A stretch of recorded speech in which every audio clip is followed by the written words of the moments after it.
At the end of third day's play of first Ashes Test, England scored 28 runs for the loss of 2 wickets with openers Zach Crawley and Ben Duckett back to the hut. Earlier, Ollie Robinson and Stuart Broad picked 3 wickets apiece as England bundled out Australia for 386 runs in their first innings and gained 7 runs lead. Australia started the day at 311 runs for 5 but failed to make the most of it despite Usman Khawaja scoring 141 runs. England turned the game around in their first session as Australia lost all the remaining wickets and conceded a 7-run lead to the hosts. James Anderson almost provided England with the first wicket, but Johnny Bairstow behind the stumps dropped the catch of Alex Carey in the first over of the day. 27 runs were added in the first 27 balls before Anderson rattled through the defense of Carey, who contributed 66 runs.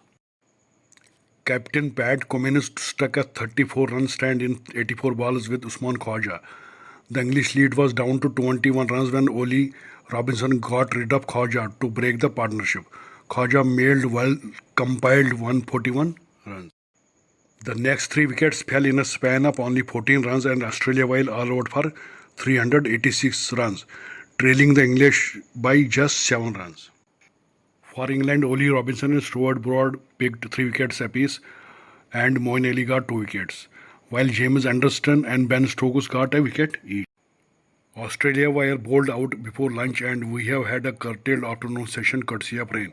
The England openers got off to a decent start, scoring 26 runs in 6.5 overs before we had an interruption as dark clouds engulfed the stadium and there was a downpour.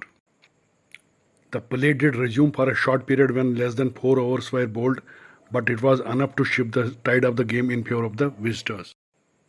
The ball began moving viciously due to the overcast conditions and the Pat Cummins was the first to bear fruit as he got Ben Duckett to edge one towards gully at his individual score of 17 runs. And Cameron Green took a splendid catch low to his left. And the things got worse for England when Zach Crawley edged the ball to the skipper of Scott Boland's bowling. Crawley made only 7 runs. The rain made appearance once again, but the damage had already been done for the hosts, while the Australians would have loved to be out for some more time. At the end of the third day's play of the first Ashes Test, England had 28 for 2 in their second innings.